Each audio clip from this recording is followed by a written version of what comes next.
Moon on Shiva's head. 27 of Daksha's daughters were married to the moon god Chandra. One of them was named Rahini, and Chandra loved Rahini more than he loved the other wives. The other wives felt neglected and they complained to their father. Daksha repeatedly warned his son-in-law to devote himself equally to all 27 wives. But Chandra was in no mood to listen. Daksha thereupon cursed Chandra that he would gradually fade away. After the curse, moon started losing its luminescence each day. Chandra didn't know what to do. It got afraid and ashamed and thereafter disappeared into the ocean. As a result of this, there were many herbs which required the light of the moon to grow, which started suffering in the absence of the moon. Moreover, due to the moon disappearing in the ocean, there was a lot suffering in the entire world, and it was to end. The celestials advised the moon to take refuge in the Lord Shiva. He also went and sought advice from Brahma, and Brahma told him that the only recourse was to pray to Shiva. Chandra went to Prabhasa Tirtha and made a linga on the banks of the river Sarasvati. He prayed to Shiva for 6 months. At the end of the tapasya, Shiva appeared before Chandra and offered to grant him a boon. Chandra explained what the problem was.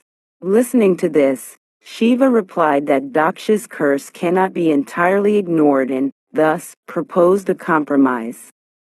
During Krishna Paksha you will wane, and during Shukla Paksha, the bright part of the lunar fortnight, you will wax. That should satisfy everybody, said Shiva. Chandra was delighted. He took refuge in Lord Shiva, and being the graceful Almighty, Lord Shiva wore the moon crescent on his head, making him grow for 15 days and decay for 15 days periodically. The linga to which Chandra prayed is Somnath, the first of the Jyotirlingas. Shiva is always present at that tirtha. Somnath means the protector of the moon god. Legend has it that the first temple at Somnath was built by Chandra Dev himself. Shiva, therefore, bears on his head the crescent of the moon. The crescent moon indicates that he has controlled the mind perfectly. The crescent moon is shown on the side of the Lord's head as an ornament. The waxing and waning phenomenon of the moon symbolizes the time cycle through which creation evolves from the beginning to the end. Since the Lord is the eternal reality, he is beyond time and has complete control over it. The epithet Chandrasekhara, having the moon as his crest, Chandra moon, Dakara equals crest, crown, refers to this feature. The placement of the moon on his head as a standard iconographic feature dates to the period when Rudra rose to prominence and became the major deity Rudra Shiva.